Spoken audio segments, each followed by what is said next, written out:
Hier, nous avons ramené la mahloket entre le Rambam et le Rosh concernant les Birkot Torah. Est-ce qu'on les considère deux brachot ou trois brachot? Pour le Rambam, c'est trois, pour le Rosh, c'est deux. Et on avait donné deux halachot qui différencient entre les deux. Et la masrana, elle était que on répondait, on disait oui, revna, et qu'on répondait quand même amen si quelqu'un finit la première, Asher Kedushem Soswan, on devrait Torah. On avait promis qu'il allait avoir un troisième cas avec Enaframina, et ce cas-là, il va nous faire rebondir sur plusieurs halachot. Donc le cas, il est comme ça. Si jamais j'ai fini la première bracha, première selon Indra, Asher Kedushem Soswan, on devrait Torah, pour les Ashkenazim, Asher Bedivret Torah, et à ce moment-là, j'entends mon ami qui est en train de faire la bracha sur le sissit, par exemple, la Sheikh Kedushem Soswan les tartev sissit, ou sur les tefillin. Est-ce que ça s'appelle que j'ai terminé ma bracha, donc je réponds amen à sa bracha, ou est-ce que ça s'appelle que je suis encore dans la même bracha, sauf qu'elle est longue, comme dans la Shaliasar, ça s'appelle bracha aruka. Là aussi, à l'Ibad et Alosh, ça s'appelle que je suis dans une grande bracha, et donc, c'est possible que je n'aurai pas le droit de répondre amen. Alors, ma masrana, c'est quoi le dit? Alors déjà, il faut savoir que le maqol de tout ce problème, d'une bracha ruka, est-ce qu'on répond amen ou pas, il commence dans ma Masechet Brachot Daf Yud Gimel. Là-bas, la Mishnah, elle parle de Chilat Shema ou Belchoteha. Elle dit que lorsque quelqu'un il est dans ce passage de Chilat Shema ou dans les brachot qui sont avant ou après, alors il est shoel mipenei ou meshiv mipenei kavod. Ça veut dire quoi? Ça veut dire que si jamais il y a quelqu'un qui rentre et que c'est quelqu'un que je dois craindre et que c'est dangereux si je lui dis pas bonjour en premier, bien que je me trouve en plein schéma, je lui dirai moi en premier bonjour. Shalom. Mais si jamais c'est juste kavod, c'est pas ira, je demande pas, mais s'il a commencé, je dois lui répondre. Au meshem venez à kavod. Par contre, beben aplachim, si je suis pas mamash dans un passage, je suis entre deux passages, à ce moment-là, c'est un peu plus kal. C'est shoel mes kavod, je peux carrément demander mes kavod, et je peux répondre shalom, lechol adam, pour tout homme. Ça, c'est ce qu'elle dit la Mishnah. Et c'est de là que les hachamim, les shonim, ils ont appris pour les brachot de Chilat Shema. Donc, c'est des grandes brachot. Ça commence à Yoser Or et ça finit à Yoser Ameorot.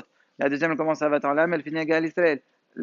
Abu Haba Amo Israël Be'ava. La troisième, c'est Emet Yassir, elle finit à Gal Israël. Donc, c'est des brachot alokot. Là-bas, ils sont d'anim. Est-ce qu'on répond Amen pour une autre bracha que j'entends ou pas? Là-bas, c'est une mahloket et la halacha les maaseh. C'est shev ve'al ta'aseh, donc on répond pas. Ça, c'est pour Kilat Shema. Maintenant, pour notre cas de Birkot Torah Mahadi, là, le Hidush, il est que même à l'Iba, que nous on tient les Ahmir comme le Roche, c'est une seule bracha et donc c'est une bracha loka, avec le Achir, on répondra pourquoi, quelle différence? C'est que là, il y a un Safer Sfera. Premièrement, peut-être comme le Meir et Hakmer Ushalayim qui était il y a 500 ans, l'année Resh Samertet, qui disent qu'on répond à Amen Brachot même dans Kilat Shema. C'est vrai qu'on ne tient pas comme ça, mais peut-être la lacha est comme le Rambam. Le Rambam, lui, pour lui, la bracha est déjà terminée. Donc tu t'appelles entre les brachot, et entre les brachot, tu réponds Amen. Donc c'est pour cela que les maaseh, on répondra Amen si j'entends une bracha. Maintenant, Kaddish. Si j'entends un Kaddish à ce moment-là, qu'est-ce que je devrais répondre? Toujours, on voit Ma'adin Berkelat Shema, et en fonction de ça, on saura c'est quoi la lacha pour Berkot Torah. Donc, la Shema, la lacha, elle est que, il répond que j'ai un petit dans Kaddish, donc il répond les 5 premiers aminim. Et dans Yeshimé Rabba, il y a une mahloket, est-ce qu'on répond jusqu'à Itbalar ou bien jusqu'à Be'alma? C'est quoi le fond de la mahloket? C'est marqué qu'il faut répondre à Men Yeshimé Rabba Bechol Koho, de toute sa force. Là-bas, il y a le mot force. Force, c'est Koach. Koach, c'est 28. Et une mahloket, 28 quoi? Est-ce que c'est 28 mots, donc c'est à partir de Yeshimé Rabba jusqu'à Be'alma, ou est-ce que c'est 28 lettres? Et si c'est 28 lettres, c'est jusqu'à Itbalar. Alors, dans Klat Shema, c'est une mahloket. Nous, on tient jusqu'à Itbalar. Selon le Barba Yosef, non, on tient jusqu'à Be'alma. Selon le Barba Yosef, c'est jusqu'à Itbalar. Maintenant, Ma'adin pour Birkot Torah, si j'ai fini la première, là, l'Iba de Kol Alma, on répondra jusqu'à Be'alma. Pourquoi? La même chose, j'ai un Safer Sfera. Peut-être même dans Birkot Shema, je peux aller jusqu'à Be'alma. Et même si tu vas aller comme les Mahmerim, peut-être ici comme le Rambam, que ça s'appelle deux brachot différentes.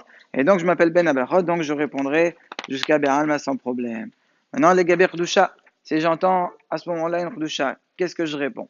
Comme d'habitude, on calque sur Khilat Shema ou Berchotea. Ma'adin là-bas. Là-bas, Kadosh ou Baruch, c'est pas shoot qu'on doit répondre. Pas le Nosach Nakdishach. Kadosh, Kadosh, Kadosh, Hashem Sevakot Melchonat Kavado, et Baruch Kavod Hashem Yechomo. Maintenant, la Hanyan Imlor, c'est un problème. Pourquoi? Parce qu'il y a un safer, est-ce que Imlor, elle fait partie de la Kdusha, ou bien c'est simplement un rajout? Si on va dans Sefer Yahaskel, c'est là-bas qu'il y a la Kdusha, ça commence comme ça. Kadosh, Kadosh, Kadosh. D'accord? Après, c'est marqué Watisa Inor Wach Lechoulé. Et ça finit Baruch Kivod Hashem Mechomo. D'accord. Il n'y a pas le pasteur qui meurt juste après. Alors, est-ce que ça s'appelle et fait partie de l'Ardusha ou pas? C'est une mahloket entre le Zohar et la Tosefta. Selon le Zohar, ça fait partie. L'Ardusha, elle fait partie, il y a les trois psukim. Par contre, selon la Tosefta, c'est seulement les deux premiers. C'est facile à retenir. Tosefta, Tosefet. Ça veut dire c'est un rajout, c'est pas nécessaire. Donc, dans Kriyat Shema, on est mahmir. On dit Sheval Tarse, tu dis que Kadosh Baruch. Par contre, ici, dans les Birkot Torah, juste après, là, tu pourras répondre même Imlor. Pourquoi? Encore une fois, ça fait peut-être comme la Tosefta, même si vous êtes mahmir comme le Zohar, ici peut-être Kedarat Alambam. Ensuite, Baruch Hashem Mevorach Lamoed, dès que je réponds, là, il n'y a pas de s'affaire.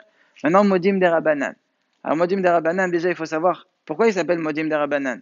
Le Modim qu'on répond dans la Hazara, il s'appelle des Rabbanan. Pourquoi? Il y a un Modim qui est Minatora, celui qui fait dans Midat Laha, je crois qu'il est Minatora, ils sont tous des Rabbanan. Pourquoi on dit Modim des Rabbanan?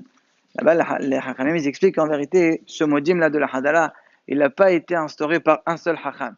C'est plusieurs Hachamim qui ont instauré. Chacun, il disait une phrase, et à la fin, ils ont ramassé tout. Il y a un Hacham, il a dit, par exemple, il dit la phrase d'après. Et donc, à la fin, on a tout ajouté. Donc, c'est pas vraiment un hayouv de répondre tout, parce qu'un Cheikh Neset Agdola, ils ont instauré que la première phrase. Modim anahnular, c'est tout. Donc, le hayouv, c'est juste ça. Donc, c'est comme ça dans Berchot Kriyat Shema. Donc, ici aussi, dans Birkot Torah, on dira que Modim anahnular. On ne pourra pas terminer. Pourquoi? Parce qu'on en est mahmir comme le Roche, ça s'appelle Melcha Haruka. Et là, il n'y a pas de Sefer Sficha. Puisque dans Berchot Kriyat Shema, les Kol Alma, on répond que Modim anahnular. Baruch Shema, la même chose. J'aurais pas le droit de répondre, là aussi, parce qu'on est mahmir comme le Roche, il n'y a pas de Sefer. Parce que Baruch Shema, c'est pas une obligation de le répondre. C'est juste un remez qu'on a fait dans le passage qui Shem Hashem Echad, Vorod El Eloheinu. Shem Hashem Echad, ça veut dire quelqu'un dit la bracha de notre Shem. On répond à vous Godel. On répond à Godel, c'est Baruch Shema. Mais comme c'est juste un midrash qui a été ramené dans le Loge, dans le Torah et dans le Shulchan Aruch, dans Siman, Rouf Rav Dalet, mais c'est pas quelque chose qui est mouskar dans la Gemara, donc c'est pas vraiment Hayouv. Donc je peux pas faire des humrot lorsque je reste dans un sefer, peut-être que je suis en plein milieu d'une bracha. Dernier point, le amen de la fin des Kadeshim. Donc Titrabal, en Israël et chez Lama. Ça aussi, je pourrais pas répondre plus que ça. Ça aussi, c'est pas mouskar dans la Gemara, c'est juste dans les Géonim. Là, dans Kriyat Shema, je réponds pas. Là aussi, puisque peut-être que je m'appelle dans Bracha Ruka. Ishem Adonai Barach Me'ata dans la Meshue Belach Avotena Chedushim Avraham Sarvi Yaakov Moshe Aaron Nebi Shmuel Yav Lisham Vayach Vishma Ben Sarvi Azar Ben Nesev Eslach Kodesh Metavidah